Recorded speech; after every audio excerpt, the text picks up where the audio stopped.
My name is Megan Carter. I am 28 years old.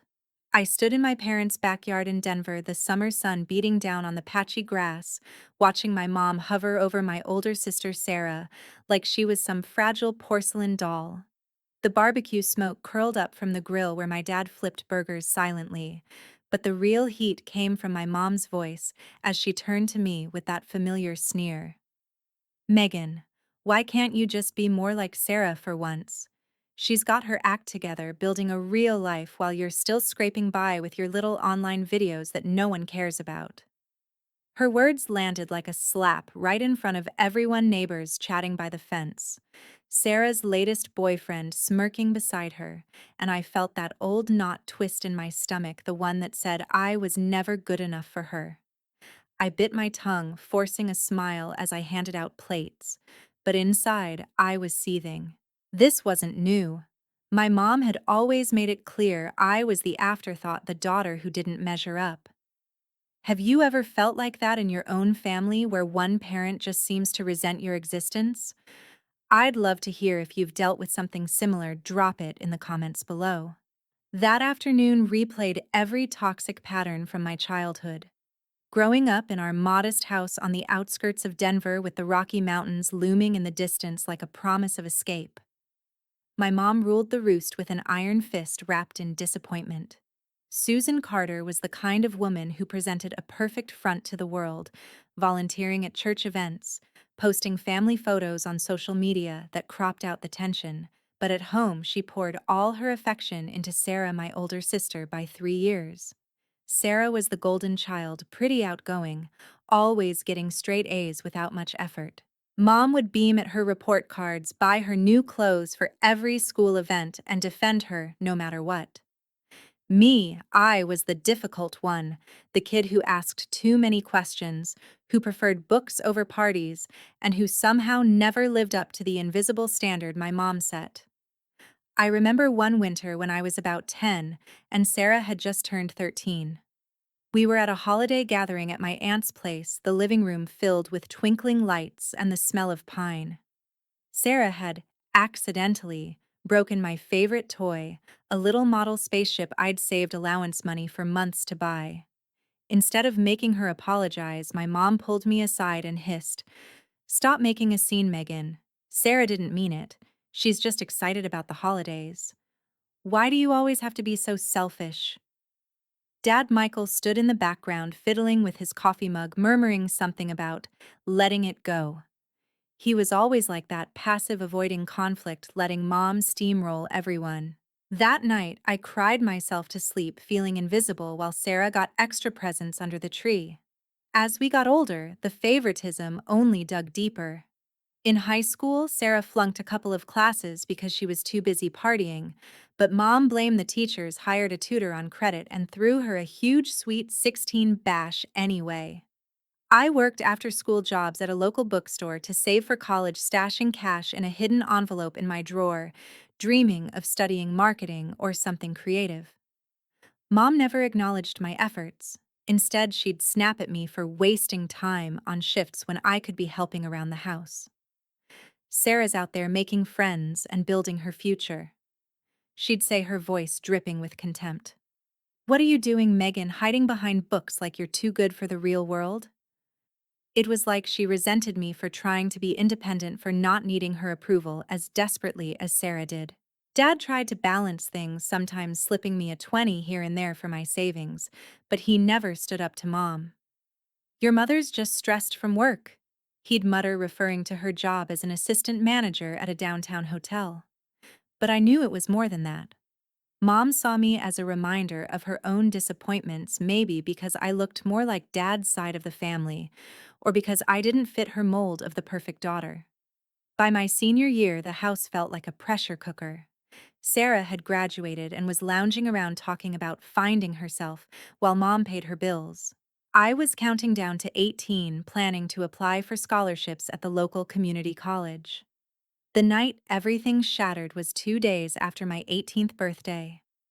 I'd come home from my shift at the bookstore exhausted but excited because I'd just deposited another chunk into my savings account. the envelope now bulging with over $2,000 plus what was in the bank. Mom was waiting in the living room, arms crossed, her face twisted in that familiar scowl. Sarah lounged on the couch behind her, scrolling her phone, smirking like she knew what was coming. "Megan, you're 18 now." Mom started, her voice cold and final. "No job that pays real money, no plans beyond your silly dreams. I'm done carrying you. Pack your things and get out." I froze, thinking it was another empty threat like the times she'd yelled about throwing me out if I didn't clean my room fast enough. But she marched to my bedroom, yanked out a trash bag, and started shoving my clothes into it. "Mom, what are you doing?" I stammered, following her. "I have a job, I'm saving for college." She whirled on me, eyes flashing. "A part-time gig at a dusty bookstore." "That's nothing. Sarah's got real potential, she needs the support more than you ever will. You've always been the lazy one expecting handouts. Get out before I call the cops." Dad hovered in the doorway, murmuring, "Susan, maybe we can talk about this." But she shot him a glare that silenced him. Sarah just laughed under her breath, saying, "Finally, some peace around here." In that moment, the betrayal hit like a freight train. Mom wasn't just angry, she was erasing me to clear space for Sarah, her favorite. She dropped the bag at my feet, shoved my backpack into my arms, and pushed me toward the front door. "Don't come back begging," she snarled as she slammed it shut and locked it. I stood on the porch, the Colorado night air chilling my skin, with just the clothes in the bag, my phone, and about $30 in my wallet. No envelope from my drawer, it was gone, vanished like it had never existed. I could have pounded on the door, pleaded for her to reconsider, but the thought of her smug satisfaction stopped me. Instead, I slung the bag over my shoulder and walked down the street, tears blurring the streetlights. That first night, I ended up at a bus shelter a few blocks away, huddling against the cold metal bench as cars whizzed by. My phone buzzed once with a text from Sarah. "Good riddance." I turned it off, whispering to myself, "If she thinks I can't survive, I'll prove her wrong." Little did I know years later that same phone would light up with desperate pleas from Mom begging for forgiveness. The next morning, stiff and aching, I dragged myself to a nearby fast food joint, splashed water on my face in the bathroom, and spent $10 on a cheap breakfast burrito and coffee. Staring at the receipt, I felt panic rising, two-thirds of my money gone already. I wandered the streets of Denver, trash bag in tow, popping into cafes and stores asking, "Are you hiring?" Most shook their heads, "Apply online," or "Not now." The mountain air, usually crisp and invigorating, felt oppressive. By afternoon, hunger gnawed at me again, and I stumbled upon a community center with a sign for free meals on certain days. Inside, amid the folding chairs and murmured conversations, a kind-faced woman named Rachel approached me. She was a social worker, her clipboard tucked under her arm, and she didn't pry at first, just asked my name and if I needed anything. When I admitted I had nowhere to stay, she nodded without judgment. "We've got a youth shelter nearby for folks in your situation," she said. "It's not fancy, but it's safe." By evening, she'd help me fill out forms, and I had a bed in a shared room, a thin mattress but better than the bench. Over the next days, Rachel became my lifeline, more supportive than my mom had ever been. She guided me through applying for emergency aid and pointed me toward a community college program in social media management. "You're young and tech-savvy," she said with a smile. "Why not turn that into a career?" It sounded possible, a real path forward. I pounded the pavement harder for work, landing a morning shift at a small coffee shop in downtown Denver. The pay was minimum wage. My feet throbbed from standing, but each paycheck was a victory against Mom's voice in my head calling me useless. To make ends meet, I picked up evening gigs as a delivery driver for a food app, biking through snowy streets in winter, dodging traffic with bags of takeout. I stretched every dollar, turning grocery shopping into a challenge. How far could $15 go? Canned beans mixed with rice. Frozen veggies stirred into pasta. Basic but sustaining. One lonely night in the shelter, I set my phone against a stack of books and recorded a quick video. Here's how I made 4 meals from a $10 haul at the discount store. I posted it on TikTok as Budget Bites, half joking, half desperate for connection. A few views trickled in comments like, "This helps, thanks." It was a spark in the darkness. As weeks turned to months, I enrolled in classes juggling shifts and homework. The shelter's curfew kept me disciplined, but loneliness crept in.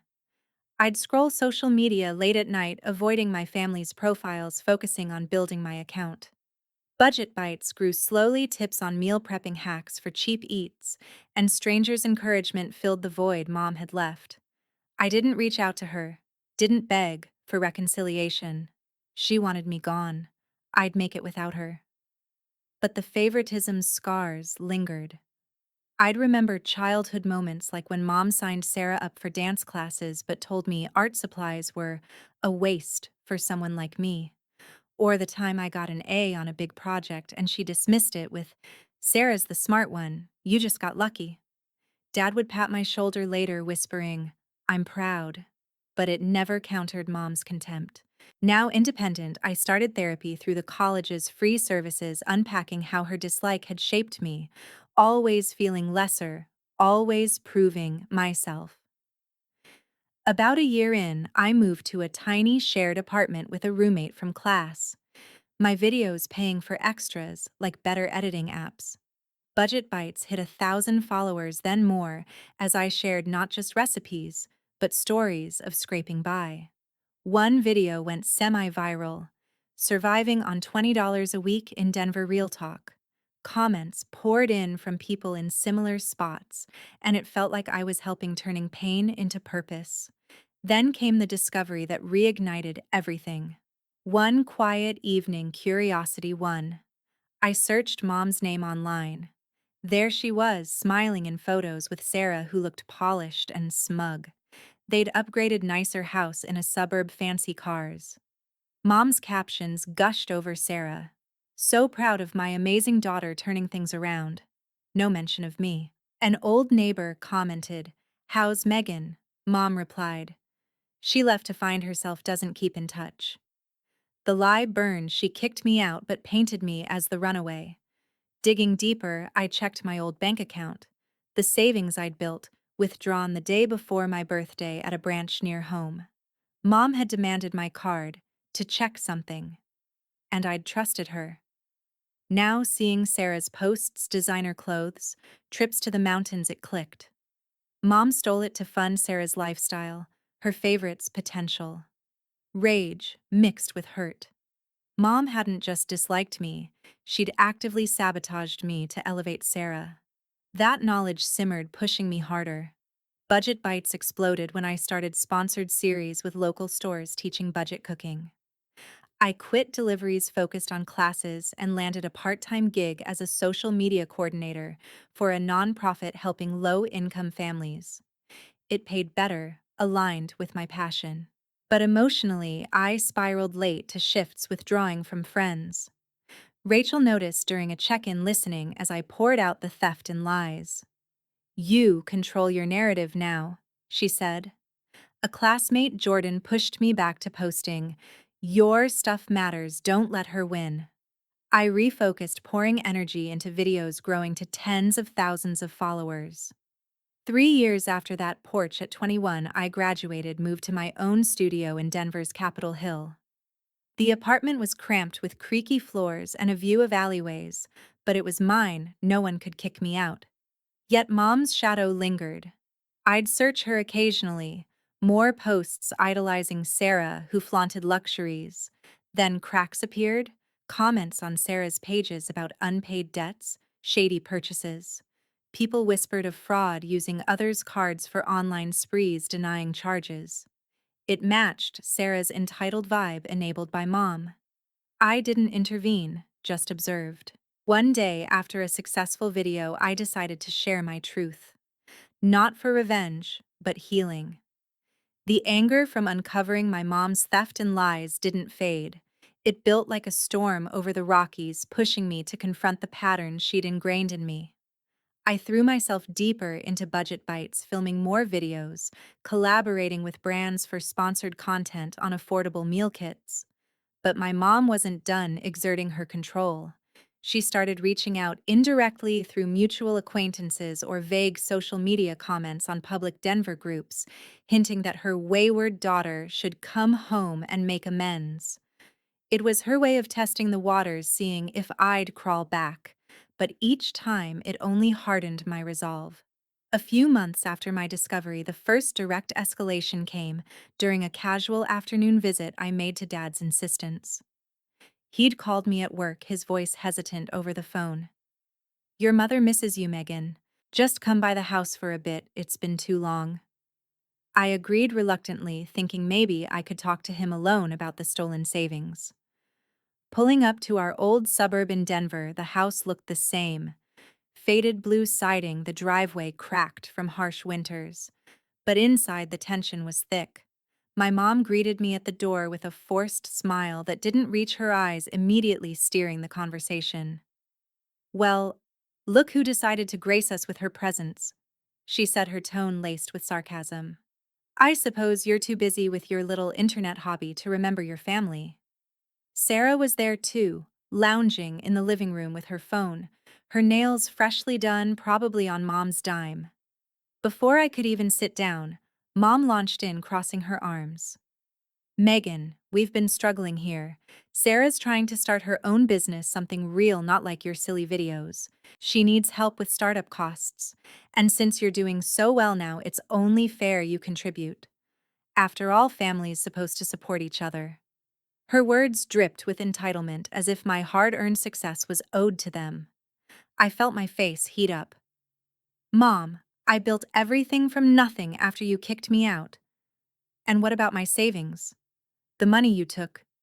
She waved a hand dismissively, her eyes narrowing in contempt. "That was family money. You were always so dramatic about it. Sarah deserved a chance. You were just hoarding it like a selfish child." Dad shifted uncomfortably in his armchair, mumbling, "Susan, let's not rehash old fights." But Mom ignored him, turning the screw tighter. "If you really cared about this family, you'd help your sister instead of playing victim online. You're 21 now, act like it." Sarah chimed in, then egged on by Mom's lead. "Yeah, Meg, don't be stingy. Mom's right. I've got ideas for a boutique, and your followers could even promote it." The demand was brazen, but it was Mom's initial push that stung most, her deep-seated dislike shining through in how she framed me as the obstacle, the lesser daughter refusing to sacrifice for the real one. I left that visit shaking, driving back to my studio with tears blurring the highway. The pressure didn't stop. Mom started texting sporadically, always starting with guilt. "Sarah's depressed because she can't get her business off the ground. If you sent even $1,000, it would change everything." No apology for the theft, no acknowledgement of her role, just more demands, as if I existed to fund her favoritism. It affected my work. I missed a deadline for the nonprofit, my boss pulling me aside with concern. "Megan, you're usually so on top of things. Is everything okay?" I nodded, but inside the stress gnawed at my health.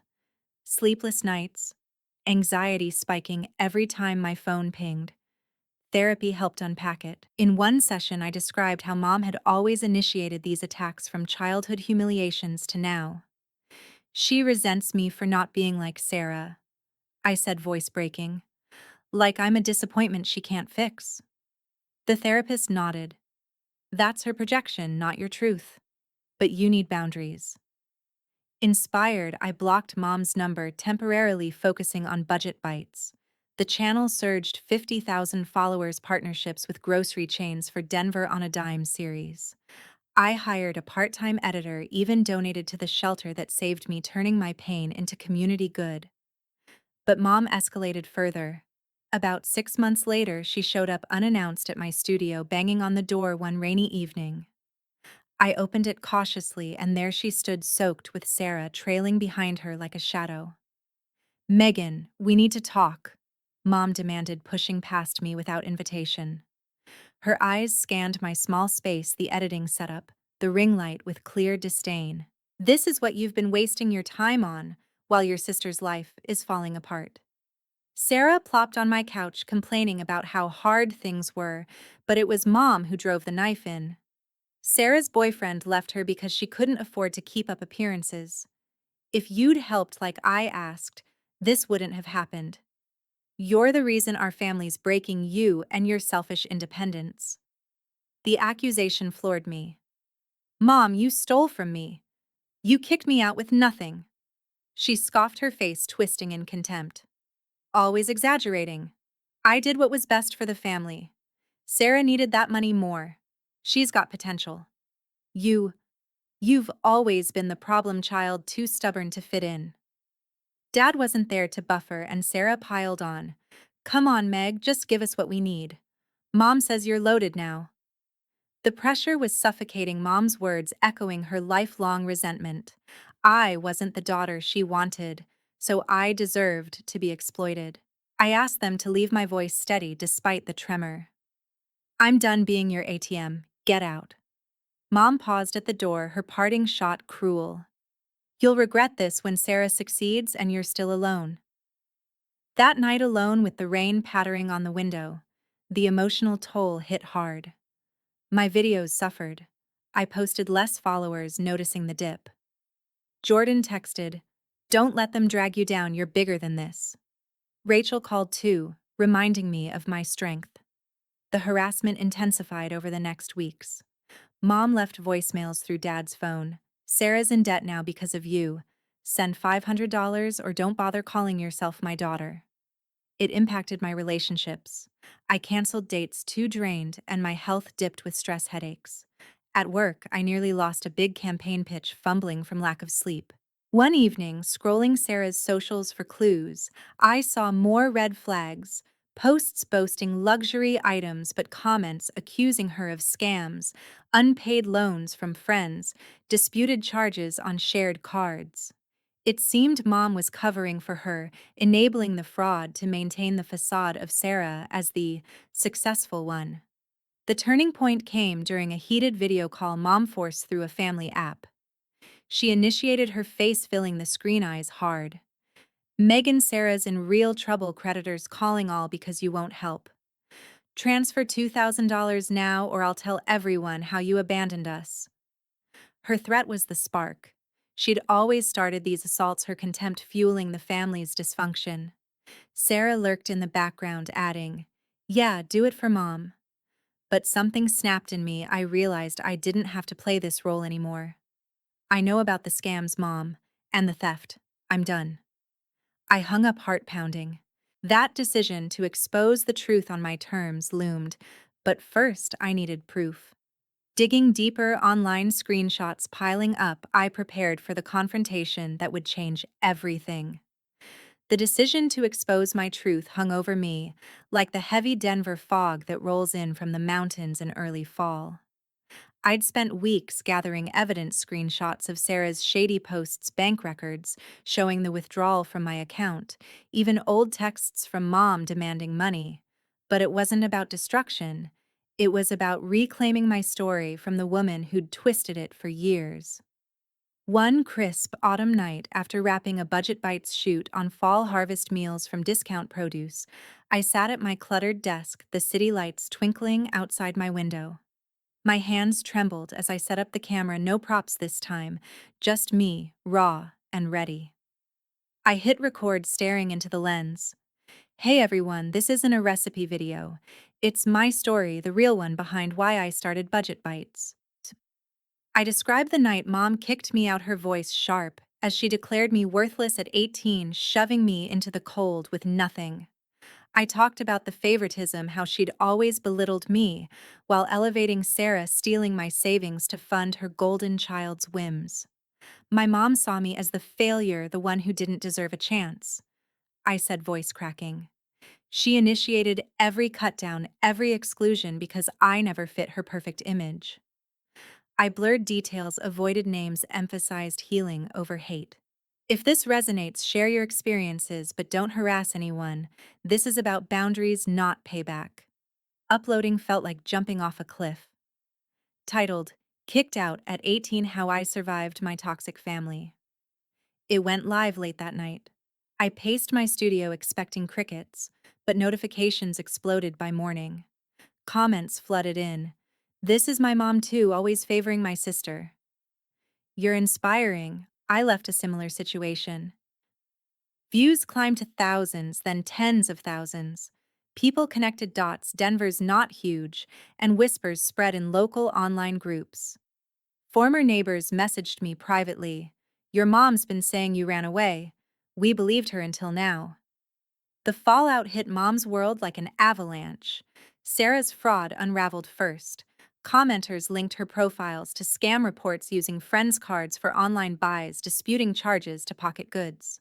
One viral thread detailed how she'd borrowed from Mom's work acquaintances, promising repayment that never came. Mom, as the enabler, got dragged in. Her hotel job involved handling guest payments. When rumors tied her to covering Sarah's messes, management investigated. Within days, she was suspended, her perfect facade cracking. Dad called me midweek, voice weary. Megan, your video. It's everywhere. Your mother's devastated, Sarah's facing charges for fraud, small stuff but real. The police questioned us about knowledge of it.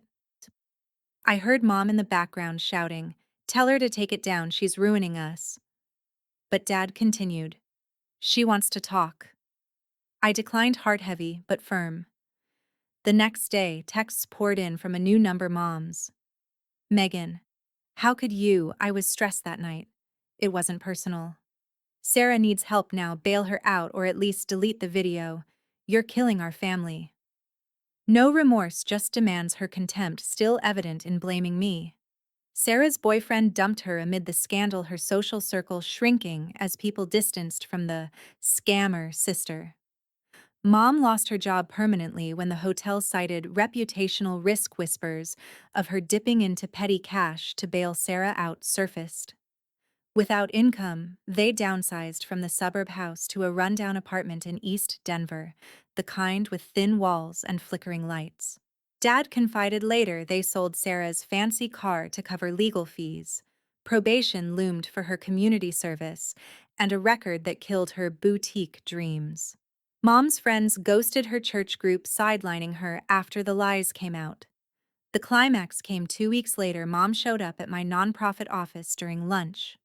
Disheveled eyes red. Colleagues eyed us curiously as she cornered me in the lobby.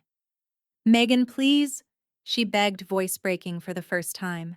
Sarah's probation starts next month. We can't afford the fines, $3,000. You're successful now because of how I raised you, tough. Help us. Her words twisted the knife still. No apology, still seeing me as a resource, her deep dislike bubbling under the desperation. You always resented me, Mom, I said quietly. Started every fight, stole from me, chose Sarah because I wasn't enough. I'm done. She grabbed my arm, hissing, "You'll regret this, you're nothing without family." Security escorted her out as she shouted accusations. That confrontation sealed it. I blocked her permanently, informed Dad I'd speak to him alone if needed. The weight lifted. Therapy sessions shifted to growth, not survival. Budget Bites boomed, 100,000 followers, book deal offers for a budget cookbook. I quit the nonprofit for full-time content creation, partnering with shelters to teach workshops on financial independence. I started dating a kind graphic designer from a meetup, building a chosen family with friends like Jordan and Rachel. Weekends meant hikes in the Rockies, feeling free, no longer the lesser daughter. Looking back, I learned family isn't blood, it's who respects your boundaries. Love doesn't mean enduring abuse. Sometimes it means walking away. I won't let my mom or that toxic dynamic hurt me again. What about you? Have you set boundaries with a parent like this? Share in the comments. What would you have done differently?